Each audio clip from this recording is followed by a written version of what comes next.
श्रीरामचन्द्र कृपालु भज मन हरन भवभय दारुणं श्रीरामचन्द्र कृपालु भज मन भवभय हर दारुणं नवकंज लोचन कंज मुखकर कंज पादकंजारुणं श्रीरामचन्द्र कृपालु भज मन हरन भवभय दारुणं श्रीराम श्रीराम श्रीराम श्रीराम कांदर्पगणित आवित छविनभ नील नीरज सुंदरम पटपीत मानुह तरित रुचि शुचि नौमि जनक सुताबरम श्रीरामचन्द्र कृपालु भज मन हरन भवभय दारुणं श्रीरामचन्द्र कृपालु भज मन हरन भवभय दारुणं भज दीनबन्धु दीनेश दानव दैत्यवंशनि कंदनं भज दीनबन्धु दीनेश दानव दैत्यवंशनि कंदनं रघुनंद आनंद कंद कौशल चंद्र दशरथ नंदनं श्रीराम श्रीराम श्रीराम श्रीराम श्रीरामचन्द्र कृपालु भज मन हरन भवभय दारुणं श्रीरामचन्द्र कृपालु भज मन हरन भवभय दारुणं शिरमुकुट कुंडल तिलक चारु उदारु अंग विभूषणं शिरमुकुट कुंडल तिलक चारु उदार अंग विभूषणं आजानुभुज शरो चापधर संग्रामो जित खरदूषणं श्रीराम श्रीराम श्रीराम श्रीराम इति बदत तुलसीदास शंकर शेष मुनि मनरंजनम मम हृदय कुंज निवास कुरु कामादि खलदल गंजनम श्रीराम श्रीराम श्रीराम श्रीराम श्रीरामचन्द्र कृपालु भज मन हरन भवभय दारुणं नवकंज लोचन कंज मुखकर कंज पद कंजारुणं इति बदत तुलसीदास शंकर शेष मुनि मनरंजनम मम हृदय कुंज निवासु कुरु कामादि खलदल गंजनम श्रीराम श्रीराम श्रीराम श्रीराम श्री रामचंद्र कृपालु भजो मनो हरण भव भय दारुणम श्रीरामचंद्र कृपालु भज मनो हरण भव भय दारुणम श्रीरामचंद्र कृपालु भज मन हरण भव भय दारुणम।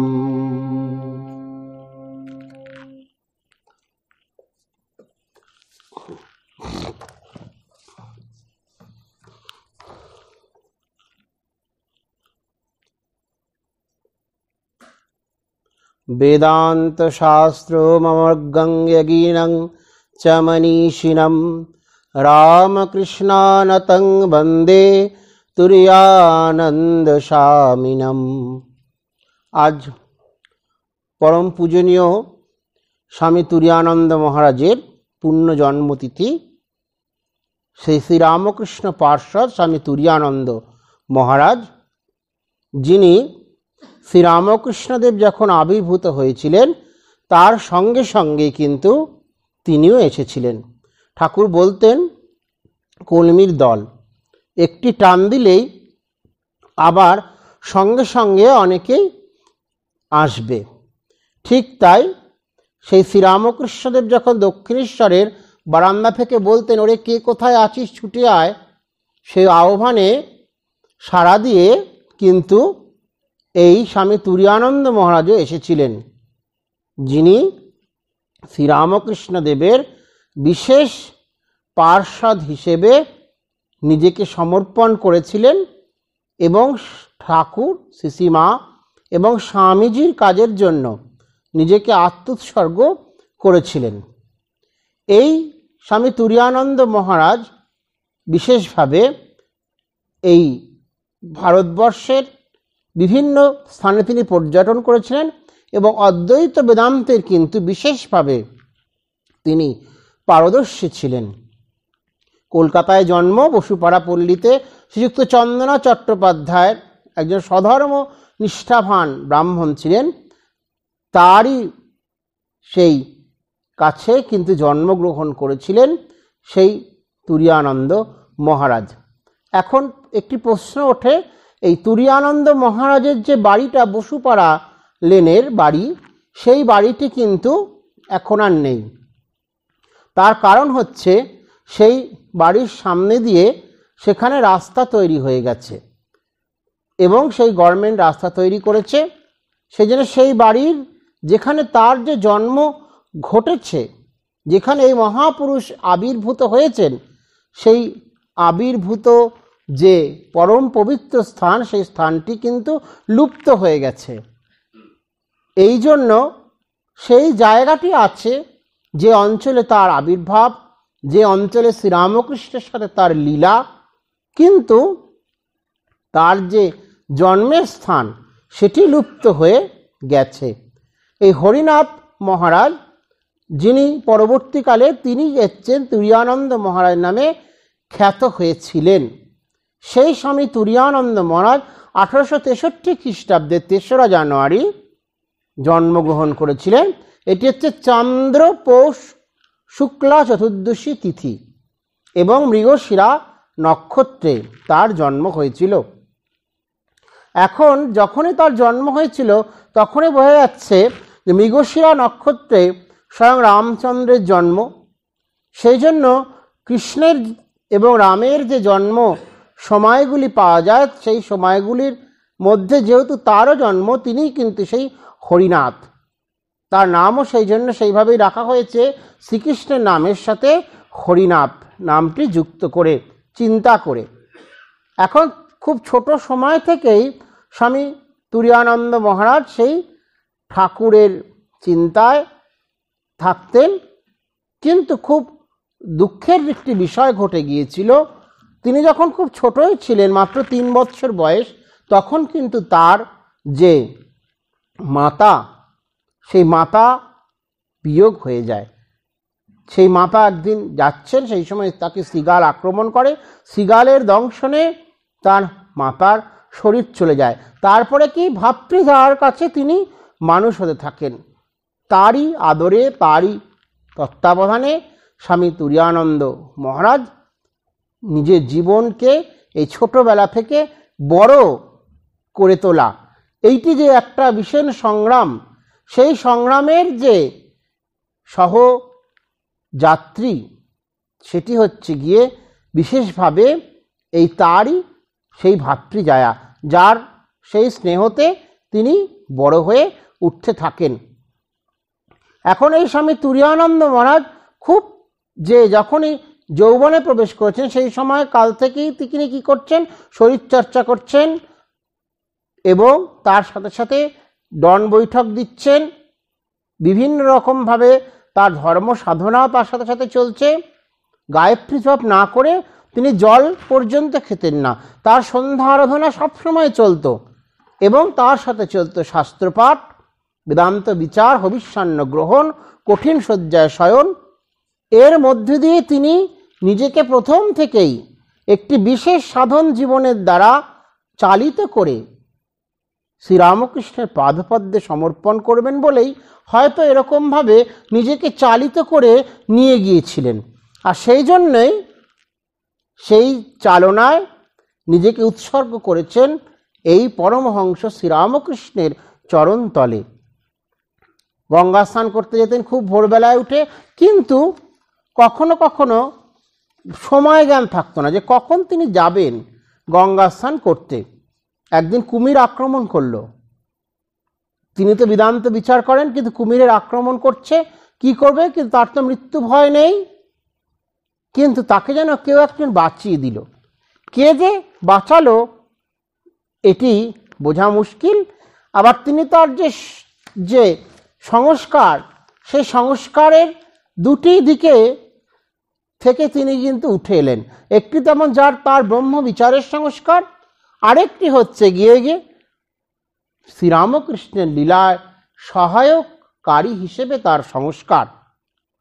তিনি তো শ্রীরামকৃষ্ণের লীলায় সহায়ক হবেন বলে পূর্ব নির্ধারিত হয়ে আছেন, মহামায়া সেটি নির্ধারিত করে রেখেছেন। সুতরাং তিনি কি কুমিরের আশ্রয় যেতে পারেন? কখনোই না। এই জন্যই আবার সেই বিচারও করেছেন, ব্রহ্ম সত্য জগৎ মিথ্যা, আমি শুদ্ধ আত্মা, আমার দেহ নাই, মৃত্যু নাই। এইটিও কিন্তু তার সাথে সাথে তিনি বিচার করেছেন। এখন এই প্রথমেই এই রামের একটি ভজন দিয়ে শুরু করলাম আজকে, যেটি তুলসী দাসের রচিত শ্রীরামকৃষ্ণ কৃপালু ভজমন হরণ ভবভয় দারুণাম। এখন এই স্বামী তুরীয়ানন্দ মহারাজ হরি মহারাজের সাথে কিন্তু রামের সম্পর্ক ওতপ্রোতভাবে জড়িত। তিনি সবসময় কি করতেন, এই তুলসী দাসের দোহাবলি পড়তেন এবং এগুলি তার সম্পূর্ণভাবে কণ্ঠস্থ থাকত। আর পড়তেন কি, কৈবর সুরেন্দ্রনাথ মজুমদারের মহিলা কাব্য, এটিও বিশেষভাবে পুজো শ্রদ্ধা সহকারে তিনি আবৃত্তি করতেন। এই যে দোহাবলি আবৃত্তি করতেন, এটি যখন তিনি আবৃত্তি করতেন, সে আবৃত্তির সাথে সাথে যেন সত্যিকারের ভগবান রামচন্দ্র এসে সেখানেই যেন এসে বসে আছেন, এইটি বিশেষ ভাব, তার তন্মাত্রা সেখানে সৃষ্টি হতো। আর কি পড়তেন, রামগীতা। অদ্বৈত বেদান্তের বিচারে রামগীতা একটি বিশেষ গ্রন্থ, যেই গ্রন্থ পাঠ করলে বিশেষ বেদান্ত চর্চা, বেদান্ত সিদ্ধান্ত সম্বন্ধে পরিষ্কারভাবে জানা যায়। সেই কারণে এই রামগীতা পুস্তক কিন্তু তিনি বিশেষভাবে পাঠ করতেন, এটিও আমরা দেখতে পাব। এখন প্রশ্ন ওঠে, এই শ্রীরামকৃষ্ণদেবের কাছে তিনি গিয়ে যখন তার সেই সাক্ষাৎ হবে, সেই সাক্ষাতের যে মুহূর্তটি, যেখানে কি শ্রীরামকৃষ্ণ নামক পরশমণির ছোঁয়ায় এই তুরীয়ানন্দ মহারাজ সে হরিনাথ থেকে শ্রীরামকৃষ্ণ দেবের একান্ত কোলের সন্তান হয়ে উঠবেন। এখন কখনো কখনো সেই শ্রীরামকৃষ্ণ দেবের সাথে দেখা করার জন্য তিনি যেতেন সেই কেশবচন্দ্রের সঙ্গে, আবার বলরাম বসুর বাড়িতে তখনও যেতেন। এখন সেখানেই সেই বিশেষ একটি সেই সঙ্গীত গাওয়া হতো, যশোদা নাচাতো তোরে বল নীলমণি। এই গান যখন শ্রী শ্রীরামকৃষ্ণদেব শুনতেন তখন দেখতেন যেন সেই এসে গেছে যিনি হচ্ছেন শ্রীরামকৃষ্ণদেবের সেই বিশেষ পার্ষদ, যিনি ছিলেন বৈকুণ্ঠে, আজকে শ্রীরামকৃষ্ণের কাছে তিনি এসেছেন। সেই মিশ্র ভাবে দুজনেই ভাবিত হয়ে একত্র হয়ে যেতেন। শ্রীরামকৃষ্ণদেব বসে আছেন বলরাম মন্দিরে, হরিনাথ গেছেন, আর দুজনেই দুজনকে দেখে আনন্দে অশ্রু বিসর্জন করছেন। ওরে কুশীলব করিস কি গৌরব। এই সেই সঙ্গীতের সাথে সাথে তাদের চিন্তাধারা, শ্রীরামকৃষ্ণের চোখ দিয়ে গদগদভাবে সেই জল পড়ছে, অশ্রু বিসর্জন হচ্ছে, আর সেই অশ্রু বিসর্জনের যে ভাব গঙ্গা, শ্রীরামকৃষ্ণ গঙ্গা তার চোখ দিয়ে বেরিয়ে আসছে। আর সেই গঙ্গার প্লাবনে হরিনাথ স্নান করে নিচ্ছেন, স্নান করে নিজেকে স্নিগ্ধ করছেন, আর শ্রীরামকৃষ্ণ দেবের ত্যাগের সন্তান হিসেবে নিজেকে গড়ে তুলছেন। একটু সেই লীলা প্রসঙ্গের কথাতে যাই। আমাদের জনৈক বন্ধু হরিনাথ একসময় বেদান্ত চর্চায় বিশেষ মনোনিবেশ করেন। ঠাকুর তখন বর্তমান এবং উহার আকুমার ব্রহ্মচর্য, ভক্তি, নিষ্ঠা প্রভৃতির জন্য উহাকে বিশেষ ভালোবাসিতেন। বেদান্ত চর্চা, ধ্যান, ভজনাদিতে নিবিষ্ট হইয়া হরিনাথ পূর্বে পূর্বে যেমন ঘন ঘন ঠাকুরের নিকট যাতায়াত করিতেন, সেরূপ কিছুদিন করেন নাই বা করিতে পারেন নাই। ঠাকুরের তীক্ষ্ণ দৃষ্টিতে সে বিষয় অলক্ষিত থাকে নাই। সে বন্ধুটির সঙ্গে যাতায়াত করিত। এমন এক ব্যক্তিকে দক্ষিণেশ্বরে একাকী দেখিয়া ঠাকুর তাহাকে জিজ্ঞাসা করিলেন, কি রে, তুই যে একলা, সে আসেনি? জিজ্ঞাসিত ব্যক্তি বলিল, সে মশাই আজকাল খুব বেদান্ত চর্চায় মন দিয়েছে, রাত দিন পাঠ বিচার তর্ক নিয়ে আছে, তাই বোধ হয় সময় নষ্ট হবে বলে আসেনি। ঠাকুর শুনে আর কিছুই বলিলেন না। উহার কিছুদিন পরেই আমরা যাহার কথা বলিতেছি তিনি দক্ষিণেশ্বরে ঠাকুরকে দর্শন করিতে আসিলেন। তাহাকে দেখিয়া ঠাকুর বলিলেন, কি গো, তুমি নাকি আজকাল খুব বেদান্ত বিচার করছো? তা বেশ বেশ, তা বিচার তো খালি এই গো, ব্রহ্ম সত্য জগৎ মিথ্যা, না আর কিছু? বন্ধু আজ্ঞে হ্যাঁ, আর কি? বন্ধু বলেন, বাস্তবে কি ঠাকুর সেদিন ওই কয়টি কথা বেদান্ত সম্বন্ধে তাহার চক্ষু যেন সম্পূর্ণ খুলিয়া দিয়াছিলেন। কথাগুলি শুনিয়া তিনি বিস্মিত হইয়া ভাবিয়াছিলেন, ওই কয়টি কথা হৃদয়ে ধারণা হইলে বেদান্তের সকল কথায় বোঝা হইল। কথাগুলি ঠাকুর তাহাকে লইয়া পঞ্চবটিতে বেড়াইতে বেড়াইতে বলিলেন, ইতঃপূর্বে তাহার হরিনাথের ধারণা ছিল উপনিষদ, পঞ্চদশী ইত্যাদি নানা জটিল গ্রন্থ না পড়িলে সাংখ্যানাদি দর্শনের ব্যুৎপত্তি না হইলে বেদান্ত কখনো বোঝা যাইবে না এবং মুক্তিলাভ সুদূর পরাহত থাকিবে। ঠাকুর সেদিনকার কথাতে বুঝিলেন, বেদান্তের যত কিছু বিচার সব ওই ধারণাটি হৃদয়ে দৃঢ় করিবার জন্য। ঠাকুরের নিকট সেদিন তিনি বিদায় গ্রহণ করিলেন এবং তখন হইতে গ্রন্থপঠাদি অপেক্ষা সাধন ভজনেই অধিক মনোনিবেশ করিবেন। এইরূপ নানা কথা ভাবিতে ভাবিতে কলকাতার দিকে ফিরিলেন। এরূপে তিনি সাধন সহায়ে ঈশ্বরকে প্রত্যক্ষ করিবার সংকল্প মনে স্থির ধারণা করিয়া তদবধি তদনুরূপ কার্যে বিশেষভাবে মনোনিবেশ করিলেন। সর্বং খলিদং ব্রহ্ম আমরা শাস্ত্রে জানি আছে, আর অহম ব্রহ্মাস্মি প্রজ্ঞানম ব্রহ্ম ইত্যাদি যে মহা বিচার বাক্যার্থগুলি রয়েছে, সেই বাক্যার্থগুলি যদি বিচার আমরা করি তাহলে কি আমার মধ্যেই তো সেই দেবত্ব আছে আর সেই ব্রহ্ম ভাবও রয়েছে। এটি আমরা বুঝতে পারি না। এটিকে আমরা না বুঝে কি করি, ব্রহ্ম তত্ত্ব অন্বেষণ করার জন্য শাস্ত্রতে বেশি মনোনিবেশ করে সেই শাস্ত্র চিন্তায় নিজেকে ডুবিয়ে রেখে, বিচারের মধ্যে ডুবিয়ে রেখে কি করি আমরা তাতেই সমর্পণ করে থাকি। সেই জন্য আমাদের ব্রহ্মবিদ্যা সংক্রান্ত পড়াশুনো করা হয় ঠিকই, কিন্তু সেই যে জ্ঞান, তার যে উপলব্ধি, সেটি আমাদের মধ্যে ঢুকতে বা প্রবেশ করতে পারে না। সেই জন্য শ্রীরামকৃষ্ণের তো আবির্ভাব, যিনি স্বয়ং সেই বেদান্ত স্বরূপ। আবার তিনি নিজেই বলছেন, এ দেহে বেদ ও বেদান্তের পার। সেই জন্য দেখুন আজকে শ্রীরামকৃষ্ণ নামক সেই পরশমণির ছোঁয়ায় এই তুরীয়ানন্দ মহারাজের মধ্যে উপলব্ধি হবে, সেই আত্ম উপলব্ধি হবে যে পঞ্চদশী পড়ে, শুধুমাত্র উপনিষদ ভাষ্যাদি পড়ে শাস্ত্র জ্ঞান হয় না। শাস্ত্র জ্ঞান লাভ করতে গেলে সেই সাধন ভজন ভগবত ভক্তি চাই, তবেই ঠিকভাবে সেই ব্রহ্ম জ্ঞান লাভ হবে।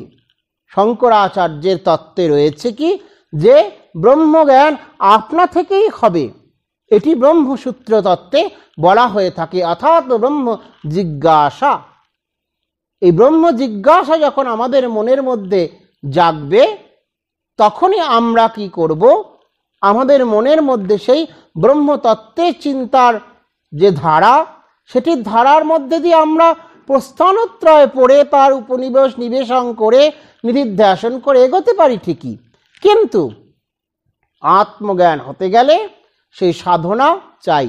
আর এখানে স্বয়ং শ্রীরামকৃষ্ণদেব, যিনি সেই বাক্য মনাতীত, স্বামীজি বলছেন সেই আমরা খণ্ডনভাব বন্দনভাব তো খুব প্রতিদিন কি করি, সঙ্গীত করি, কিন্তু তার যে গানের তাৎপর্য সেটা কি আমরা চিন্তা করেছি? সেই গানের তাৎপর্যের মধ্যে দিয়ে শ্রীরামকৃষ্ণের যে স্বরূপ এবং সেই স্বরূপটি যে স্বয়ং ব্রহ্মস্বরূপ, তিনি বাক্য মনাতীত, তিনি শিব শিব আরতি তোমার। এই শিব শব্দের অর্থ হচ্ছে কি, তিনি হচ্ছেন ব্যাপক, ব্যাপক অর্থক। সেই জন্য কি হয়, এই শ্রীরামকৃষ্ণদেবের তিনি হচ্ছেন সেই ব্যাপক অর্থক শ্রীরামকৃষ্ণ, যিনি আজকে তুরীয়ানন্দ মহারাজকে ব্রহ্মতত্ত্ব কি সেইটি বুঝিয়ে দিচ্ছেন। এই তো বলছিলাম সেই বলরাম বসুর বাড়ির কথা, যেখানে ঠাকুর তাকে বলিয়ে দিলেন কি, বুঝিয়ে দিলেন কি জানো, কাম কাঞ্চনকে ঠিক মিথ্যা বলে বোধ হওয়া, জগৎটা তিন কালেই অসৎ বলে ঠিক মনে জ্ঞানে ধারণা হওয়া কি কম কথা? তার দয়া না হলে কি হয়? এইটি হচ্ছে কথা। সেই ভগবানের দয়া চাই, তিনি কৃপা করে ওরূপ ধারণা যদি করিয়ে দেন তো হয়, নইলে মানুষ নিজে সাধন করে সেটা কি ধারণা করতে পারে? তার কতটুকু শক্তি, সেই শক্তি দিয়ে সে কতটুকু ধারণা করতে পারে? এরূপে ঈশ্বরের দয়ার কথা বলিতে বলিতে ঠাকুরের সমাধি হইল।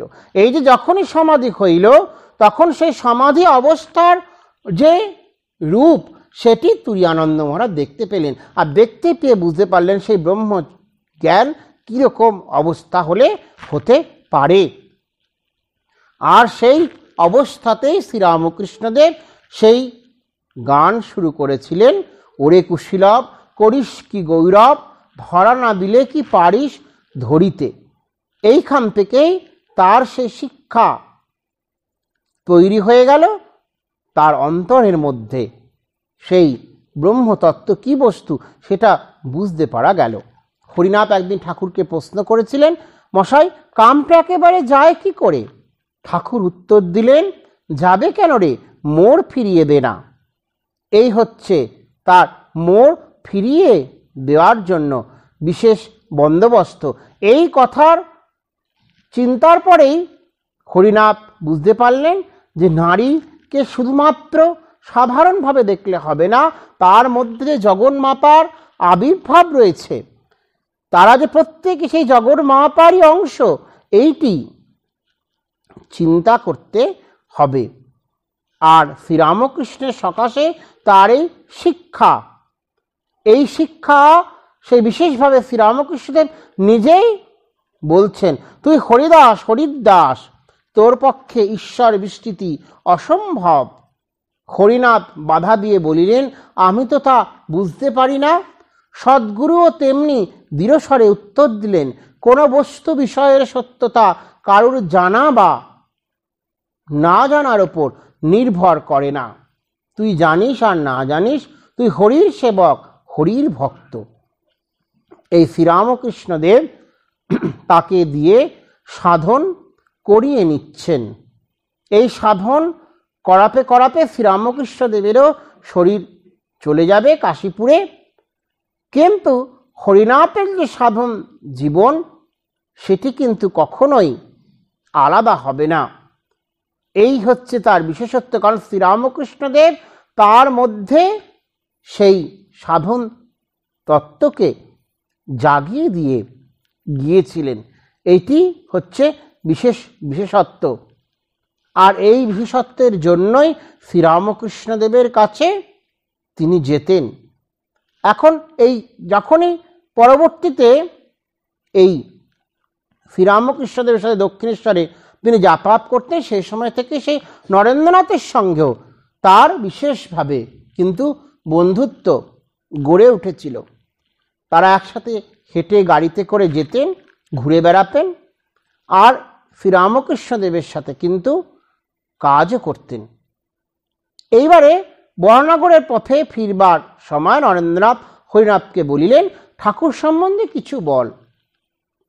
হরিনাথ উত্তর দিলেন, কি আর বলবো, অসিত গিরিশম সাপ। সেই শ্লোকটি মহিন্ম স্তোত্রের মধ্যে আছে। মহিন্ম স্তোত্র যদি আমরা পড়ি তাহলে সেখানে শিবের যে বর্ণনা, সেটি বর্ণনাটা এত অদ্ভুত, তার প্রশংসা ইত্যাদি কারুর পক্ষে সহজে করা সাধ্যগম্য নয়। অর্থটি একটু আমরা প্রবেশ করি। সাগররূপ মসিপাত্রে যদি নীল পর্বত সদৃশ্য মসি রাখা হয়, কল্পতরু শ্রেষ্ঠ শাখা যদি লেখনী হয়, পৃথিবী যদি লিখিবার পত্রিকা হয়, আর সরস্বতী অনন্তকাল ধরিয়া লিখিতে থাকেন, তথাপি হে ঈশ্বর, তোমার গুণরাশির সীমা করা যায় না। এই হচ্ছে স্বয়ং শ্রীরামকৃষ্ণ সম্বন্ধে ধারণা। এই শিবের সাথেই শ্রীরামকৃষ্ণের তত্ত্বটি মিলে যায়। এই হচ্ছে বিশেষত্ব।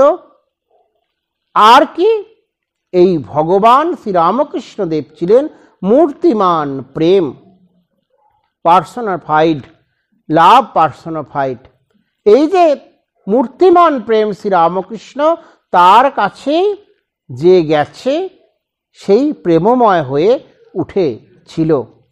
তাই নরেন্দ্রনাথ আরেকদিন বলছেন, হরি ভাই, ভগবান কি শাক মাছ যে এত দাম দিয়ে, অর্থাৎ এত জপ তপ করে তাকে কিনবে?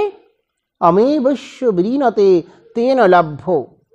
পরমাত্মা যাকে কৃপা করেন তারই কাছে তিনি লভ্য হন। এই হচ্ছে বিশেষত্ব। তারপরে এই তুরীয়ানন্দ মহারাজ, তিনি তার বৈরাগ্যের সেই ঝুলিকে নিয়ে ভ্রমণ করতে বেরিয়েছেন। আসামে গেলেন, শিলংয়ে গেলেন, তারপরে সেই 1887 খ্রিস্টাব্দে বরানগর মঠে তিনি যোগদান করলেন এবং সেখানেই তার সন্ন্যাসও হয়ে গেল। এই সন্ন্যাস জীবনের পরেও বহু সময় ধরে তিনি কিন্তু ভ্রমণ করেছেন, বহু স্থানে ভ্রমণ করেছেন। আবার এই বরানগর মঠে থাকতেও নিজের জীবনে যে সাধনা, সেই সাধনাকে কিন্তু অবিরামভাবে চালিয়ে গেছেন। ভ্রমণ করেছেন গঙ্গোত্রী, ভ্রমণ করেছেন জ্বালামুখী, এই সমস্ত জায়গাগুলি ভ্রমণ করেছেন, অরণ্যের মধ্যে দিয়ে ভ্রমণ করেছেন। হিংস্র জন্তুকেও কখনো তিনি ভয় পাননি। এই ভ্রমণ সময়ে একটি বিশেষ ঘটনা, যেটি না বললেই নয়, সেটি হচ্ছে সেই রাধারানীর তার দর্শন লাভ হয়েছিল। এই যখন ব্রহ্মানন্দজি তুরীয়ানন্দজি বৃন্দাবনে গমন করেছিলেন, সেই সময় ব্রহ্মানন্দজিকে তিনি ভীষণ ভালোবাসতেন আর শ্রদ্ধাও করতেন। এখন ভিক্ষা করার জন্য দাঁড়ে দাঁড়ে ঘুরছেন, কিছু খাবার পাননি, খণ্ড রুটির সন্ধান করছেন, কি করবেন? জলের ধারে, কূপের ধারে বসে আছেন দুজনে মিলে। এমন সময় সেই মহারাজ ঠাকুর কত স্নেহ যত্ন করতেন, ক্ষীর স্বর ননি খাওয়াতেন, আর আজ আমি শুকনো রুটি খাচ্ছি এটি ভাবছেন। আজকে রাধারানীকে কাছে এসে শুকনো রুটি খাওয়াচ্ছি রাজা মহারাজকে, কি করা যাবে? এইবারে তখন সেই সময় পার বিশেষভাবে নিধুবনে যখন যাচ্ছেন, একদিন সেই তমাল বৃক্ষের শাখা রাধারানীর আলুলায়িত বেণী দেখিয়া প্রথমে ভাবলেন উহা মহুর পুচ্ছ, কিন্তু অচিরেই নয়ন পথে সত্য উদ্ভাসিত হইয়া তাহাকে চমকিত করিল। একদিন বহু গৃহে ভিক্ষাটনে ক্লান্ত হইয়া পূর্ণ কাম না হওয়ায় শরীরের ওপর তাহার অত্যন্ত ধিক্কার আসিল। জলে ভেজানো রুটি মুখে দিতে দিতে তিনি বলিতে লাগিলেন, শালা শরীর, তোর জন্যই তো আমার এত কষ্ট, এই খা। ইহার পর তাহার স্পষ্ট অনুভূত হইল, আমি দেহ নই, আমি স্বতন্ত্র ক্ষুধা তৃষ্ণা বর্জিত আত্মা। দেহটা তক্ত জীর্ণ বস্ত্রের ন্যায় পৃথক পড়িয়া আছে। এই অনুভূতির পর অতৃপ্ত ক্ষুধায় পর্যটনে ক্লান্ত দেহ ভূষজ্জায় লুটাইয়া পড়িল। নিদ্রাভঙ্গে তিনি দেখেন শরীরে ক্লান্তি বিদরিত হইয়া তস্থলে দেহমন পূর্ণ করিয়া রহিয়াছে এক অসীম আনন্দ। অতঃপর তিনি অযোধ্যাদি দর্শনান্তে 1894 শেষে মঠে ফিরিয়া প্রায়শই সেখানে বাস করিতে থাকেন। তবে মধ্যে একবারও দেওভোগে নাগ মহাশয়কে দেখিয়া আসিয়াছিলেন। 1896 শেষে মুঙ্গের, মিথিলা প্রভৃতি স্থানেও গিয়াছিলেন। এই হচ্ছে বিশেষ বিশেষত্ব তুরীয়ানন্দ মহারাজের। যারা ভগবানের আশ্রয় গ্রহণ করে তাদের ভগবান এসে রক্ষা করেন। এইটি হচ্ছে সাধু জীবনের বিশেষ তাৎপর্য। এই কারণে কি, যখনই তারা ভগবানকে চায় তারা তাকে পায়, আর তিনি এসে তাদেরকে রক্ষা করেন। এখন বিশেষ একটি জিনিস যেটি হচ্ছে আমরা দেখতে পাব এই কেশিঘাটে, সুবিশাল কেশিঘাট, সেখানে সাহিত্য অবস্থায় ধ্যান করতে করতে তার একটি বিশেষ অনুভূতি হয়েছিল। সুবিশাল ভূমিতলে তিনি শায়িত আছেন এবং তাহার দেহ আকাশ পাতাল জুড়িয়া বিস্তৃত রহিয়াছে, আর সেই গভীর নিস্তব্ধতা ভঙ্গ করিয়া অশরীরী বাণী উঠিতেছে। দেখো তুমি কত মহান, কেন তুমি ভাবো তোমার জীবন ব্যর্থ? ওঠো, জাগো, পরম সত্য লাভ করো। সে সত্যের কণামাত্র বিশ্বকে মুক্ত করতে পারে, ইহাই মহত্তম জীবন। তুরীয়ানন্দ চমকিত হইয়া জাগিলেন, সে গ্লানি চিরতরে তিরোহিত হইল। এই যখনই সাধকরা সাধনা করে তখনই বিশেষভাবে কিন্তু ভগবান এসে তাকে জাগিয়ে তোলেন। সৌরাষ্ট্রে গিরনার পাহাড়ে শরীর অসুস্থ হইলে তিনি বৈদ্যের নিকট যাইতে উদ্যত হইলেন। অমনি শীতে জাগিল, ঔষধং জাহ্নবী তোয়ং বৈদ্য নারায়ণ হরি। আর বৈদ্য গিয়ে যাওয়া হইল না। ভগবানের নির্ভর করিয়া গঙ্গাজলে নোগ নিবারণের আশায় কুটিয়ায় ফিরিলেন। এই হচ্ছে শরণাগতির লক্ষণ। আমরা যদি শরণাগত ঠিকমতো হতে পারি তাহলে হয়তো ভগবান এসেই আমাদেরকে রক্ষা করে থাকেন। ভারতবর্ষে ভ্রমণ হয়ে গেলে স্বামীজি তাকে বিদেশ ভ্রমণের জন্য আহ্বান করলেন এবং বিদেশে গিয়ে যাতে তিনি বেশি করে এই শ্রীরামকৃষ্ণ ভাবকে প্রচার করেন, সেই জন্য তিনি যেতে প্রথমে হয়তো চাইছেন না, অসম্মতি দেখাচ্ছেন, কিন্তু স্বামীজির কথায় তাকে তো যেতেই হবে। ঠাকুরের কাজের জন্য আমি বুকে রক্ত বিন্দু বিন্দু পাত করে মৃতপ্রায় হয়েছি। এই সেই স্বামী তুরীয়ানন্দ যিনি 1899 খ্রিস্টাব্দে জুন মাসে সেই বিদেশে ভ্রমণের উদ্দেশ্যে অগ্রসর হলেন, ইংল্যান্ড নিউ ইয়র্কে গেলেন। আর সেইখানে গিয়ে বিশেষভাবে এই বেদান্ত ভাবকে তিনি সমস্ত আমেরিকা জুড়ে তিনি প্রচার করলেন। স্বামী অভেদানন্দ মহারাজকেও তিনি সাহায্য করতে থাকলেন, কারণ অভেদানন্দ মহারাজ ইতিমধ্যেই সেখানে গিয়ে শ্রীরামকৃষ্ণ ভাব প্রচার করছিলেন। এইভাবে করতে করতেই যে বিশেষ একটি ক্ষেত্র তৈরি হলো, সেই ক্ষেত্রটি হচ্ছে বেদান্ত চিন্তার জন্য একটি জায়গা প্রস্তুত করা।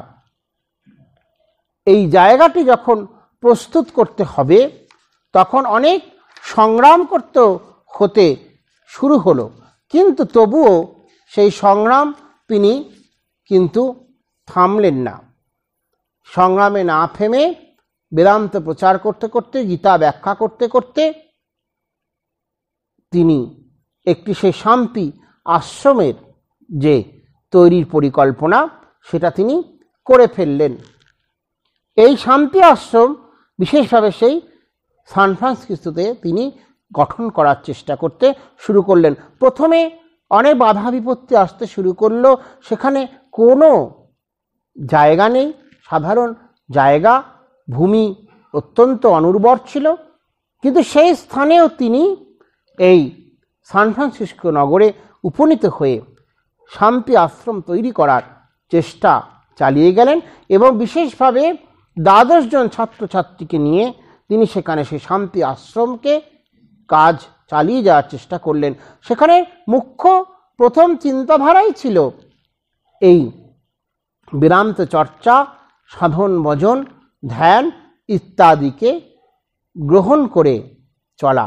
সেই যে সাধনা, সেই সময়কালীন যে সাধনা, তুরীয়ানন্দ মহারাজের সাথে যারাই তার শিষ্যরা করেছেন, তার অনুগামীরা করেছেন, তারা বেদান্ত সাধনায় বিশেষভাবে অবশ্যই সিদ্ধলাভ করেছেন, কারণ তিনি তো ছিলেন সেই ভগবান শ্রীরামকৃষ্ণদেবের বিশেষ সেই পার্ষদ, বেদান্ত সিদ্ধ পার্ষদ। এই জন্যই সেই শান্তি আশ্রমের বর্ণনায় একটু আমরা প্রবেশ করি। প্রত্যুষে স্নানান্তে শীতকালে অগ্নি প্রজ্বলিত করিয়া গৃহমধ্যে কিংবা গ্রীষ্মকালে বৃক্ষতলে ধ্যান চলিত। ধ্যানের পূর্বে সংস্কৃত পাঠ ও ব্যাখ্যা হইত। 1 ঘণ্টা ধ্যানের পর সকলে গৃহকার্য রন্ধনাদিতে ব্যাপৃত হইতেন। 8টায় প্রাতরাশের পর পুনর্বার কার্য আরম্ভ হইত এবং 10টা-11টায় রাজযোগ, গীতাদি পাঠের পর পুনর্বার 1 ঘণ্টা ধ্যান চলিত। বেলা 1টায় মধ্যাহ্ন ভোজন ও সন্ধ্যা 7টায় সান্ধ্য ভোজন হইত।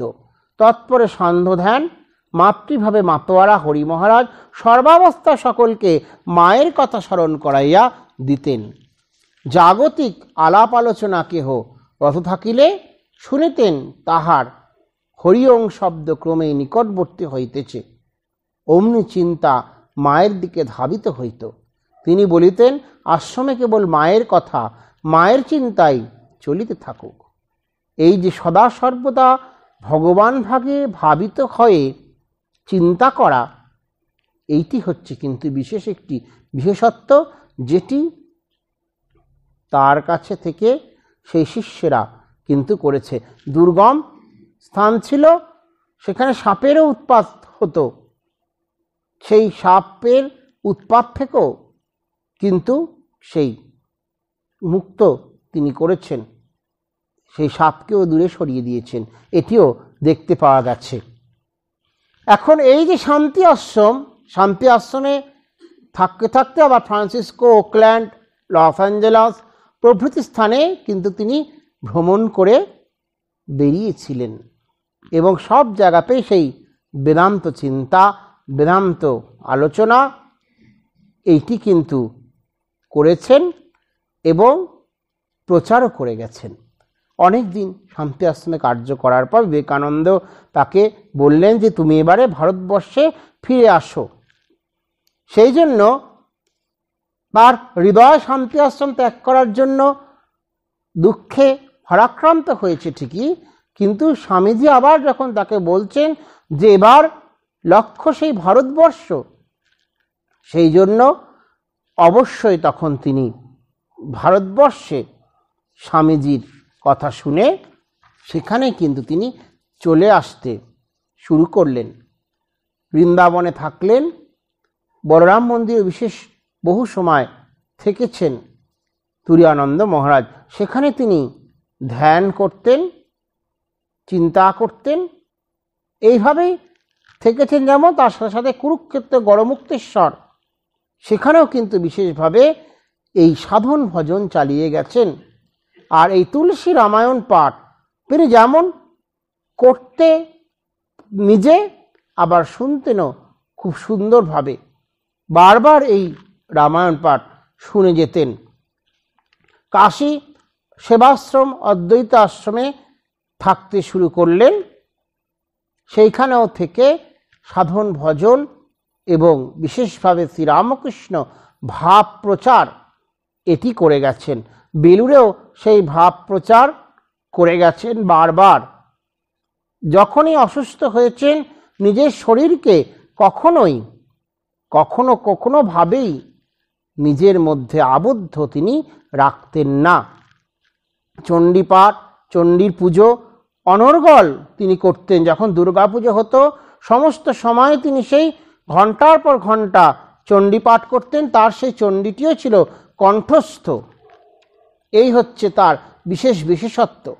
আলমোড়া যখন থেকেছে, সেখানেও সেই শ্রীরামকৃষ্ণ কুটিরে তিনি সাধন ভজন জপ ধ্যান করে যেতেন।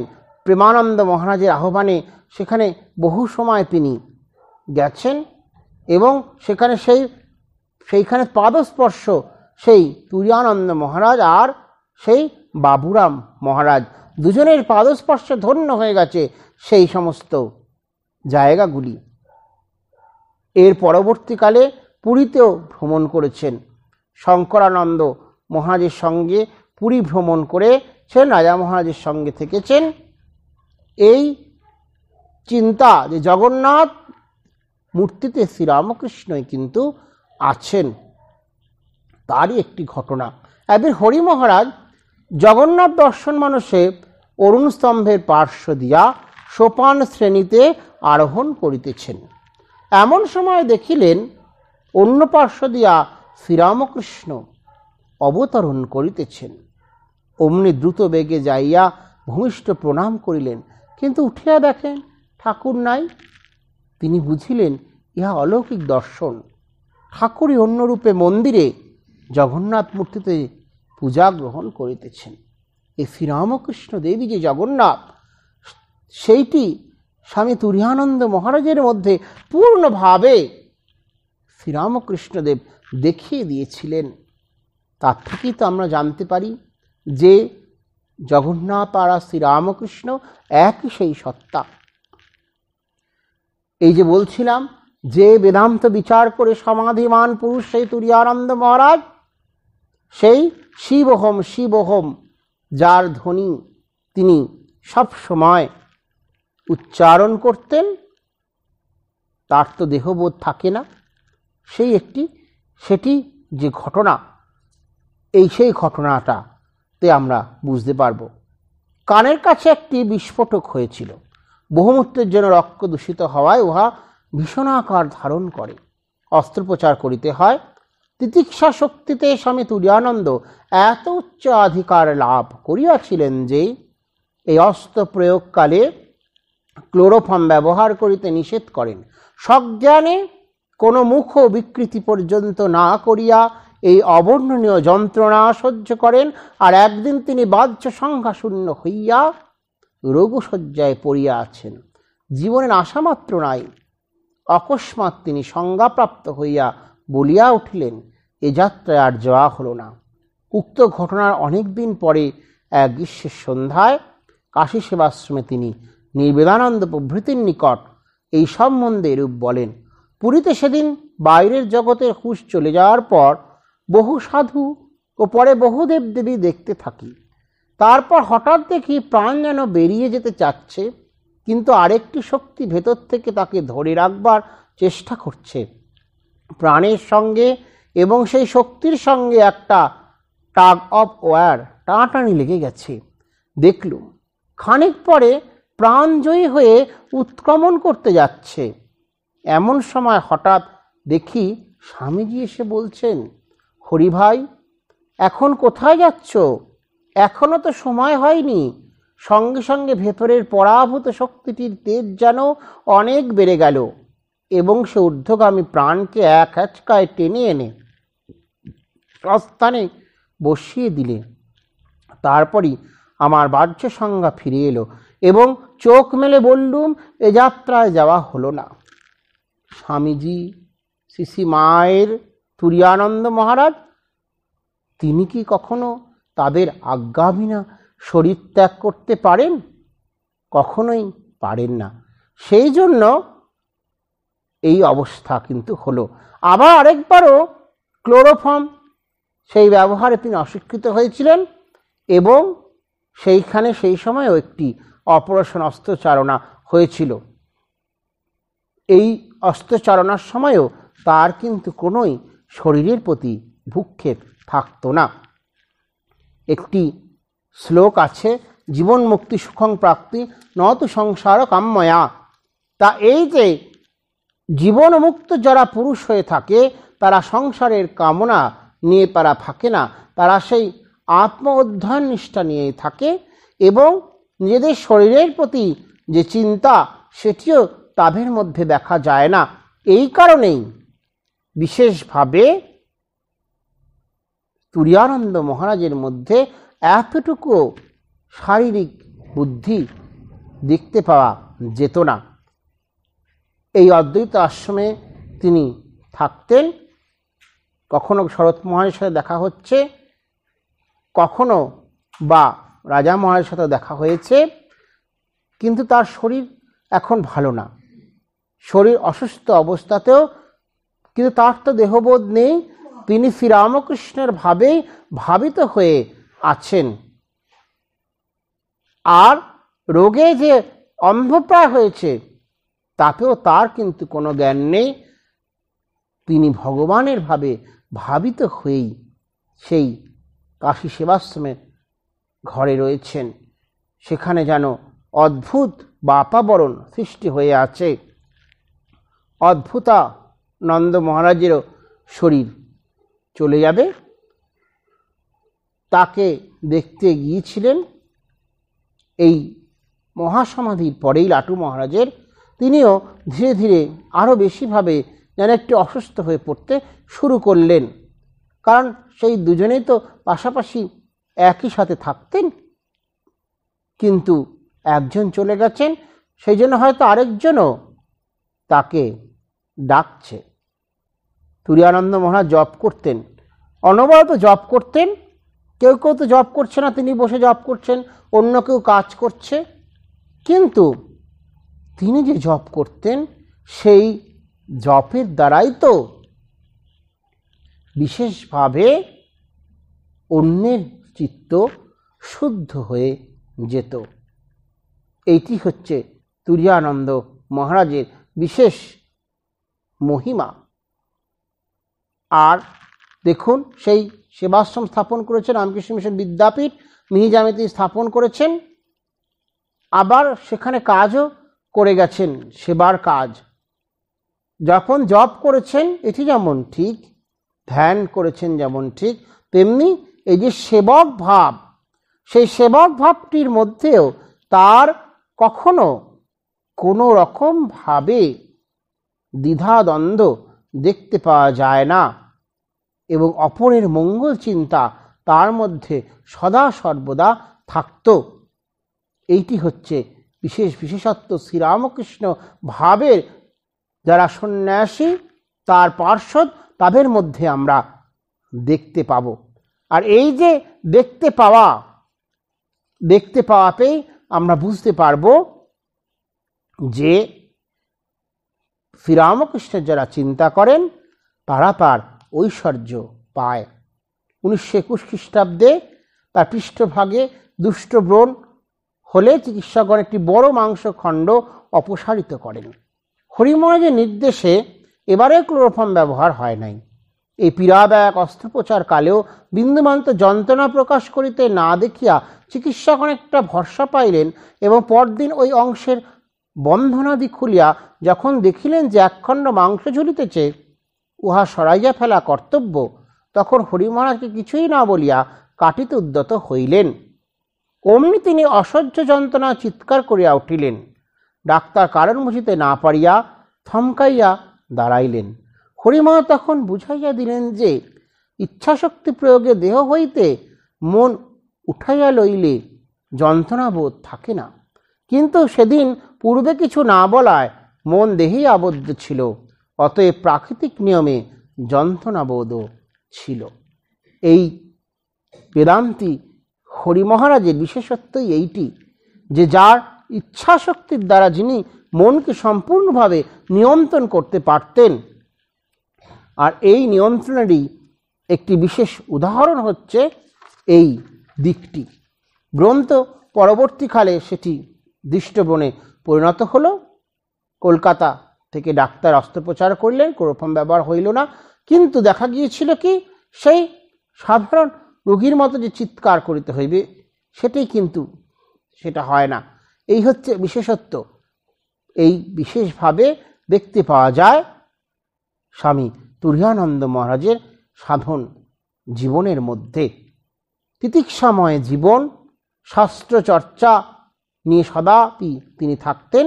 একটি গীতা শ্লোক বারবার উচ্চারণ করতেন, অস্মিস্থিত না দুঃখে না গুরু নাপি বিচল্যতে। যাহাতে অবস্থিত হলে যোগী গুরু দুঃখেও বিচলিত হন না। আর সেই আচার্য শঙ্করের তত্ত্বে যদি আমরা প্রবেশ করে দেখব সেখানে কি আছে, শস্ত্র সম্পাত জনিতে নানপি দুঃখে ন বিচল্যতে। শাস্ত্র ঘাত জনিত দুঃখেও বিচলিত হন না। এইটি বিশেষত্ব সেই বিবেক চূড়ামণির মধ্যেও পড়া যায় যে কোনো রকমভাবে সেই তিতিক্ষা যদি আমাদের মধ্যে থাকে, সা তিতিক্ষা নিগচ্ছতে, এই যে সেখানে সেই গ্রীষ্ম শীত ঠান্ডা জ্বালা যন্ত্রণা সমস্ত কিছুকেই সহ্য করে সাধককে এগিয়ে যেতে হবে। আর কি, সেই প্রত্যাহার সিদ্ধি। এই প্রত্যাহার যদি কেউ সিদ্ধ হয়ে থাকেন তাহলে সে তা নিজের মনকে প্রত্যাহার করে নিজের মনকে গুটিয়ে নিয়ে ভগবানের চরণে নিজেকে সম্পূর্ণভাবে সমর্পণ করতে পারে। আর এই সমাধিময় পুরুষ তিনি হচ্ছেন গিয়ে সেই স্বামী তুরীয়ানন্দ। যখন তার শরীর চলে যাবে তখন চাইছেন আমার কৌপিন আমার কমণ্ডলু কোথায়, ওইগুলি ঠিক ঠিক আছে তো। এইটি হচ্ছে বিশেষ বিশেষত্ব। আমায় কৌপিন পরিয়ে দাও, কমণ্ডলু দাও, আমি গাছতলায় থাকবো। চিরযোগীর আর এক ইচ্ছা মাঝে মাঝে প্রবল হইয়া উঠিত, তিনি বসিয়া ধ্যান করিবেন। সেই অবস্থায় ওইরূপ করিতে দেওয়া মারাত্মক। তবু দৃঢ়স্বরে বারংবার আদেশ করিতেন, আমায় বসিয়ে দাও। উপেক্ষা না করিতে পারিয়া কেহ কেহ সেই আদেশ পালনতে উপবিষ্ট দুর্বল শরীরকে ধরিয়া রাখিলে বলিতেন, ছেড়ে দাও ছেড়ে দাও, গায়ে হাত দিও না। এই হচ্ছে তার সাধন শক্তি। তার দেহত্যাগের প্রায় 1 সপ্তাহ পূর্বে তিনি বলিয়া রাখিয়াছিলেন, আর 5-6 দিন খুব আনন্দ করে নাও। পূর্ব রাতের শেষে আবার বলিয়া উঠলেন, কাল শেষ দিন, কাল শেষ দিন। এই জীবনমুক্ত পুরুষেরা তারা বুঝতে পারে তাদের শরীর কখন চলে যাবেন। সেই জন্য তারা আগের থেকেই তার শরীর যে জ্বলে যাবে, আর সেই যে শরীর জীব ও ব্রহ্মই বৈক্য ঘটে যাবে, জীব দেহ আছে কিন্তু সেই জীব ব্রহ্মের সাথে একত্ম হয়ে যাবে, এটি তারা বুঝতে পারেন। আর বুঝতে পারেন বলেই তারা বলতে থাকেন, কখন তিনি সেখান থেকে চলে যাবে। বাউল গানে একটি আছে, খাঁচার ভিতর অচিন পাখি কেমনে আসে যায়। এইটি হচ্ছে সেই দেহটি আমাদের একটি খাঁচা স্বরূপ, আর সেখানে যে সেই আত্মা সেটি হচ্ছে সেই পাখি, জীবাত্মা। এই জীবাত্মা শরীর থেকে যখন চলে যায় তখন সেই শুধুমাত্র দেহের খাঁচাটি পড়ে থাকে। আর এই যে যাওয়া আসা জীবাত্মার, এটি হচ্ছে সেই বিশেষত্ব, যেটি কখন যাচ্ছে আবার কখনো হয়তো পুনর্জন্ম নিয়ে জন্মগ্রহণ করছে। আর বিশেষভাবে মহাপুরুষের ক্ষেত্রে এই জীবাত্মা পরমাত্মার সাথে মিলিত হয়ে যায়। এই জন্যেই এই তাৎপর্য সমাধিমান পুরুষের আলোচনা। তোমরা আমাকে ছেড়ে দাও, তাহলে নিশ্চিন্ত হতে পারি, তবে যাই। এইভাবে তিনি বিদায়ের চিন্তা করছেন, চরণামৃত প্রাণ করছেন, শরীর যাচ্ছে, প্রাণ বেরিয়ে যাচ্ছে। সকলকে তখন নিশ্চল দেখিয়া অগত্যা পদায় টানিয়া লম্বা করিয়া দিতে বলিলেন এবং প্রণামের উদ্দেশ্যে হস্তদয় তুলিয়া ধরিতে বলিলেন। তারপর করজোরে বলিলেন, জয় গুরুদেব, জয় গুরুদেব, জয় রামকৃষ্ণ, জয় রামকৃষ্ণ। বলো বলো, তিনি সত্য স্বরূপ, জ্ঞান স্বরূপ। আর সেই অখণ্ডানন্দ মহারাজ তখন সেই উচ্চারণ করছেন উপনিষদের বাণী, সত্যম জ্ঞান অনন্তম ব্রহ্ম। আবার সেইখানে হরি মহারাজ আবার পুনরাবৃত্তি করছেন, ব্রহ্ম সত্য, জগৎ সত্য, সব সত্য, সত্যে প্রাণ প্রতিষ্ঠিত। ক্রমে বাক নিরুদ্ধ হইল, অনন্ত শয্যায় শায়িত মহাপুরুষ বিকচ কমল সদৃশ্য চক্ষুদয় বিস্ফারিত করিয়া শ্রীরামকৃষ্ণ লীলাভূমি সন্দর্শন করিতে করিতে শরীর ত্যাগ এবার করলেন। তিনি জগৎ হইতে বিদায় নিলেন।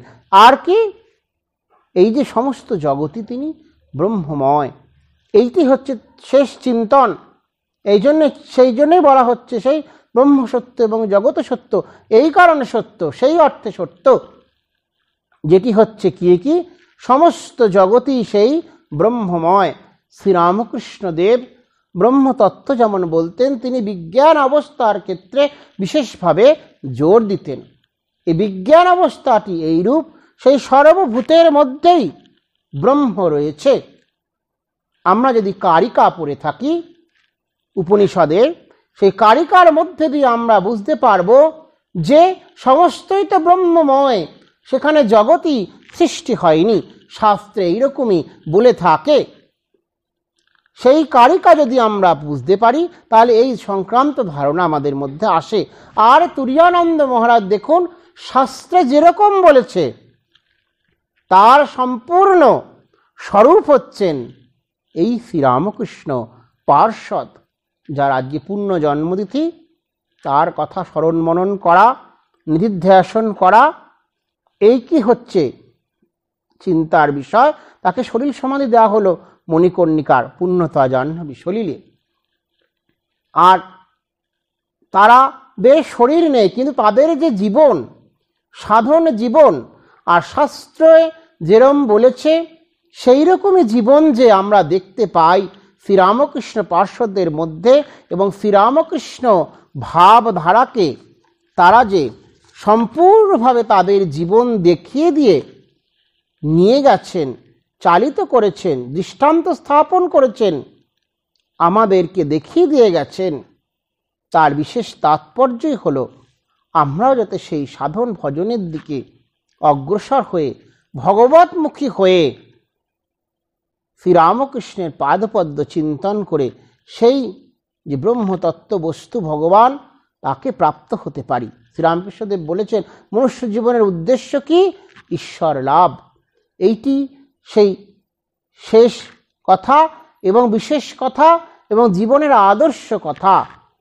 সেই কারণেই তো ভগবানের চিন্তন যাতে আমাদের মনে থাকে, এটি প্রার্থনা। সকলের মঙ্গল হোক। আর তুরীয়ানন্দ মহারাজের পূর্ণ জন্মতিথিতে এই বিশেষভাবে কামনা, তার কাছে প্রার্থনা, যাতে আমরা তার পাদপদ্ম চিন্তন করে এগিয়ে যেতে পারি। ফুল্লচিত্তায় ধীরায় গীতা নির্মল্যমালিনে তুরীয়াম্বোধিমগ্নায় তুরীয়ায় নমোস্তুতে। ওম শান্তি শান্তি শান্তি। হরি ওম তৎসৎ। শ্রীরামকৃষ্ণার্পণমস্তু।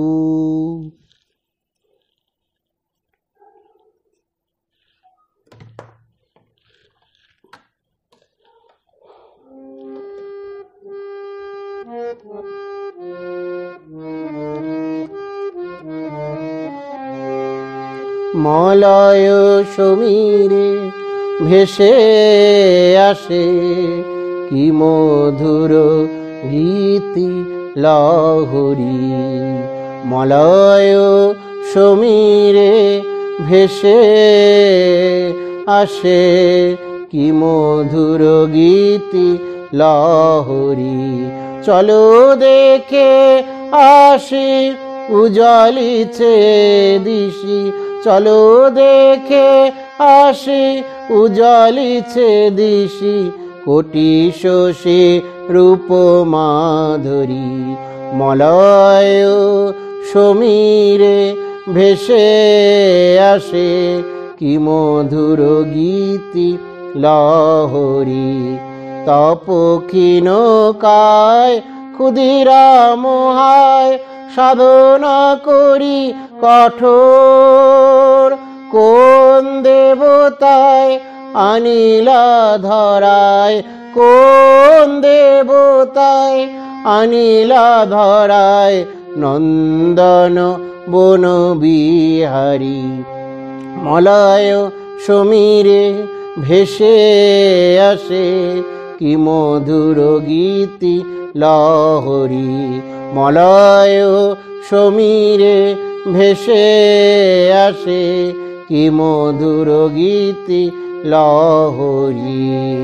পাপা বরা এ মলিন ধরা স্বার্থ কলুষ ময়।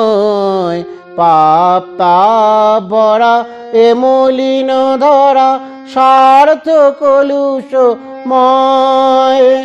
এই মরুভূমে বুঝি এলো নেমে, এই মরুভূমে বুঝি এলো নেমে সিঞ্চিত প্রেম বাড়ি।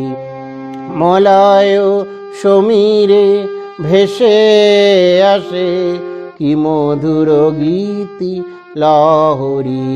মলয় সমীরে ভেসে আসে কি মধুর গীতি লহরী। কে আছো অলস হৃদয় নিরস স্বার্থ মোহেতে ভুলিয়া, কে আছো অলস হৃদয় নিরস স্বার্থ মোহেতে ভুলিয়া। আজি প্রেমের দীক্ষা ত্যাগের শিক্ষা, জি প্রেমের দীক্ষা ত্যাগের শিক্ষা লহ আপনা পশরী। আজি প্রেমের দীক্ষা ত্যাগের শিক্ষা, জি প্রেমের দীক্ষা ত্যাগের শিক্ষা লহ আপনা পাশরী। মলয় সমীরে ভেসে আসে কি মধুর গীতি লহরী। মলয় সমীরে ভেসে আসে কি মধুর গীতি লহরী। কি মধুর গীতি লহরী, কি মধুর গীতি লহরী। ওম শান্তি শান্তি শান্তি। হরি ওম তৎসৎ। श्री राम कृष्णार्पणमस्तु। जय श्री गुरु महाराज जी की जय। जय महामाय की जय। जय स्वामी जी महाराज जी की जय। जय कामाक्षा माई की जय। जय स्वामी तुरानंद महाराज जी की जय।